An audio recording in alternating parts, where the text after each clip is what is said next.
Hey guys! I'm trying to do today a top 5 favorite male YA characters. Number one, I'm not doing all male characters throughout history because I really like a couple of non-YA characters, such as Mr. Knightley in Emma. He steals my heart. Gilbert Blythe in Anne of Green Gables.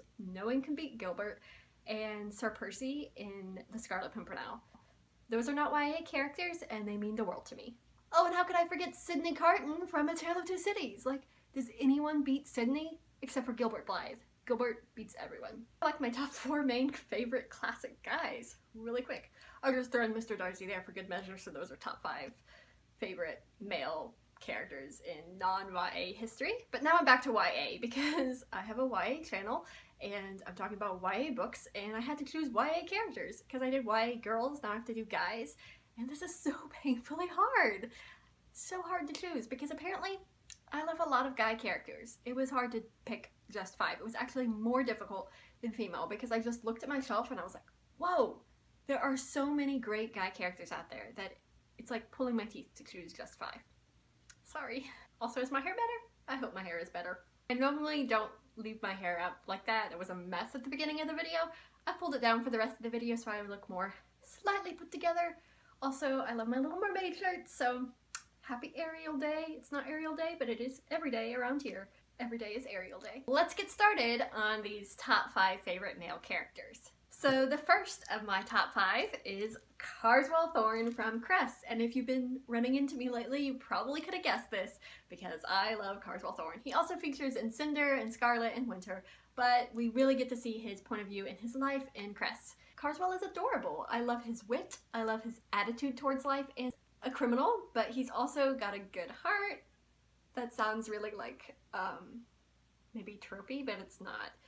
Carswell is a lot like Eugene from Rapunzel, and Eugene is my favorite Disney guy, so you can imagine why I love Carswell. Also a pilot, which is pretty cool. He flies around kidnapping girls, kind of, sort of, not really. And he meets Cress, and that relationship is adorable. It's in my top 5 OTPs, and because it's in my top 5 OTPs, I'm not surprised that he's in my top 5 guy characters, because I just like guys who make the most out of life and take it by the horns and just do whatever and don't really care what other people think until they actually do start caring. That's kind of cute, I think. Anyway, Carswell is adorable. My next top 5 character is Kale, or I'm gonna call him Cal in this video because I keep changing the pronunciation in every video, but that's perfectly okay because I'm not taking the time to listen to an audiobook because I don't care how they say it in the audiobook. I'm gonna say Cal. So Cal is the captain of the guard in the first Throne of Glass book, and by this Tower of Dawn, he's totally gone through the worst set of circumstances possible. He's seen his best friend imprisoned by a demon. His king has literally gone insane. The girl he thought he wanted to marry broke up with him because she's a jerk sometimes. Anything else? Oh, his dad disowned him, I'm pretty sure. Yeah, I'm pretty sure his dad disowned him. Oh, his entire country went up in flames. Yeah, he's had a hard time. Maybe he shouldn't have been appointed captain of the guard. Maybe that's why this all happened. Anyway, poor Cal, he's gone through a lot. And he still is the best guy ever. He's determined to do what's right no matter what circumstances he's in. He respects people.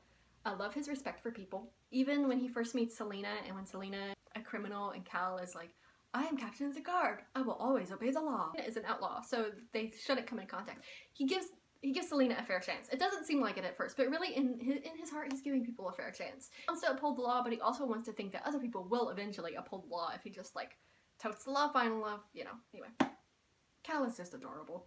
I love his character development, especially in Tower of Dawn, because we get this entire book devoted to him. And in this, he sees where his country went wrong, where he went wrong, and he wants to make up for those mistakes. Cal is gonna go back and fix his mistakes because that's what Cal does, and I completely adore him for that. He's always gonna be one of my favorites, and I read the entire Throne of Glass books just for Cal. So you can imagine how much I didn't like Empire of Storms because he does not show up. Thomas, side note, this is like rabbit trail moment. I'm gonna reread Throne of Glass to make certain that I remember all this because I read the whole series in less than 10 days last May a year ago, so I'm gonna reread them. I need to know why I fell out of love with Selena. Why am I talking about this? This is from my top 5 males, and Cal is one of my top 5 favorites. Next, I think this is number 3, Jem Carstairs. Jem is a darling. forever. Let's see, he plays the violin, and he's a precious, tortured soul who deserves the world. So Jim is from Shanghai. Read this right before going to Shanghai, which was super cool. I was on the plane to Shanghai while I was reading this book, and Jim was like quoting in Mandarin, and I was like, this is so cool, Jim knows Mandarin. Then I showed up in Shanghai, and I was like, I will not be able to learn this language. All the stuff that I thought I learned from Jim in this book, I hadn't learned a thing. Butchered the pronunciation every day. My Chinese students like laughing at me. But then I could go back and read Jim because I bought it on my Kindle, and I was like, wow, Jim knows Mandarin. I love Jim. Jim is a darling, and he's gone through the worst. His parents were killed, and that was really sickening. And then he was poisoned by this terrible drug, and he's gonna die probably because this drug is ruining his body. He's not a pessimist. He's really optimistic, and he is so precious. And precious, I mean, he doesn't let his impending doom ruin his life. In fact, he cares more about other people than himself.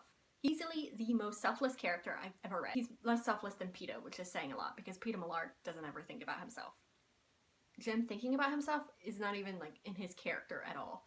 And he's so innocent and good. And I rarely see a male character who's so strong and yet so good. Like Jim can go kill demons, and at the same time, he's good.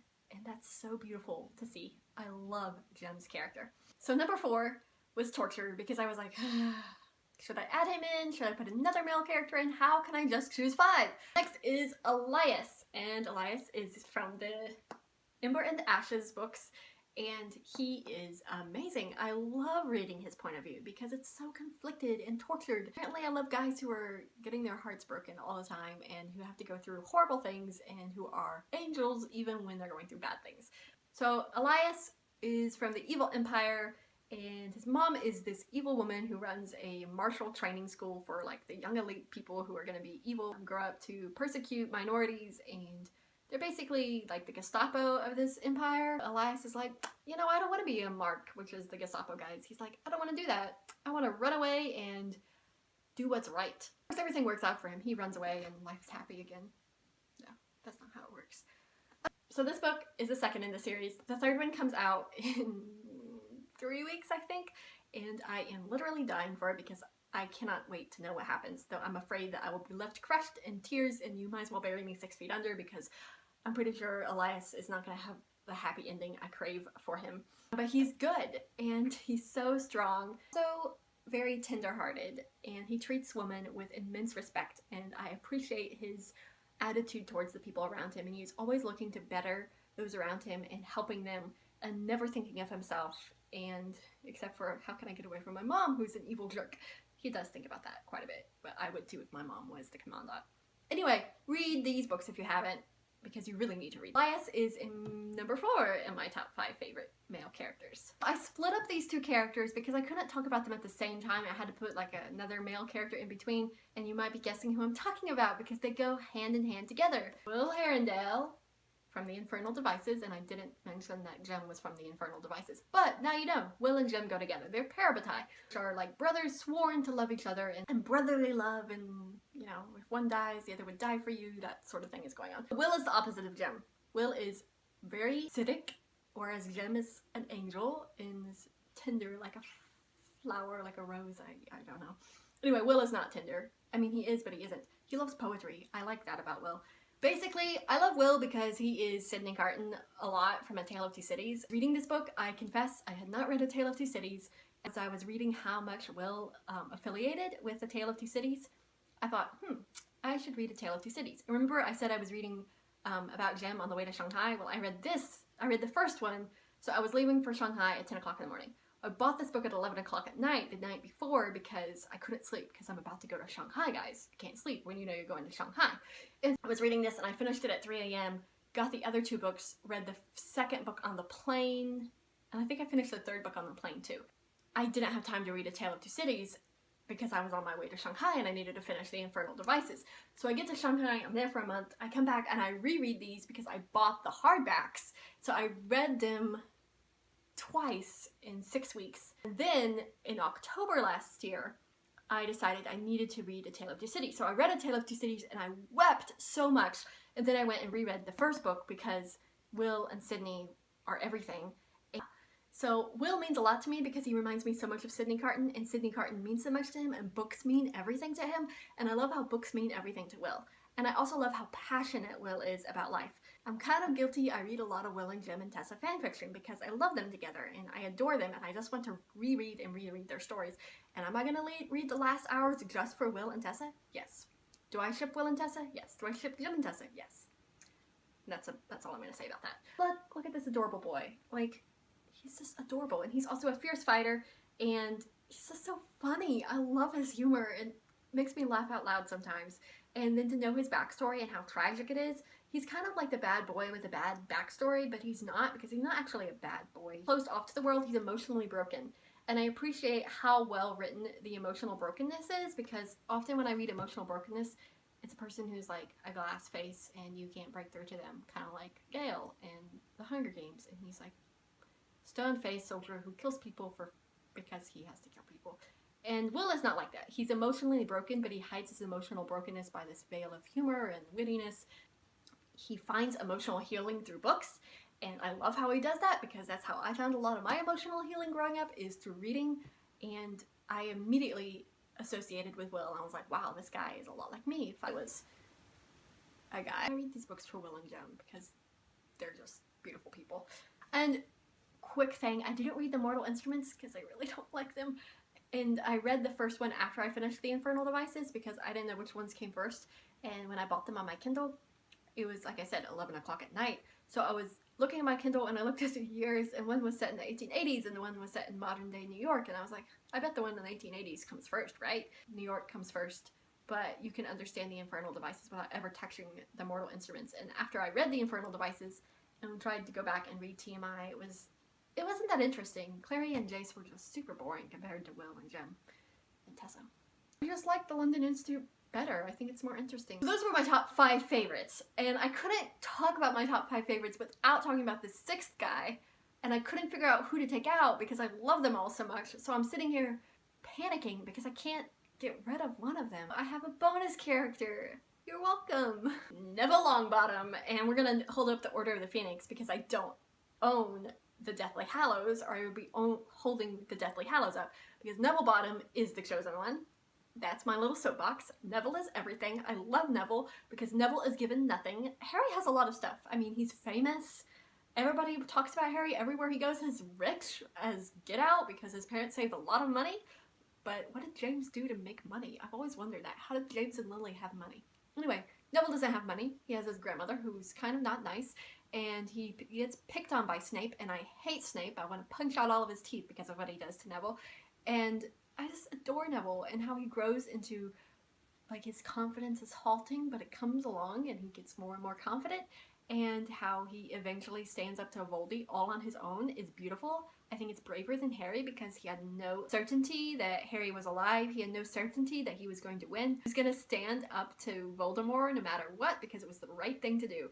And I mean, the book is so much worse than the movie. In the movie, he's like standing up and Voldy laughs at him, and that's the end of it. And then he gets the Sword of Gryffindor and hallelujah, you know, that kind of thing. Where in the book, he's like, is tortured by Voldy for standing up to him. It's on his head and it's burning, and I was like crying when I read that because Neville does not deserve that kind of evil. He takes the hat off and pulls out the Sword of Godric Gryffindor's sword, and I was screaming. I was so excited because Neville deserved the sword. I was so excited. That was my favorite moment in the book. Happy when Bellatrix was killed. That was a happy moment. But the moment when Neville pulled out the Sword of Gryffindor, I literally screamed. Because I didn't know it was going to happen. I had no idea. I was not spoiled to the Harry Potter books at all. It was all new to me when I read them.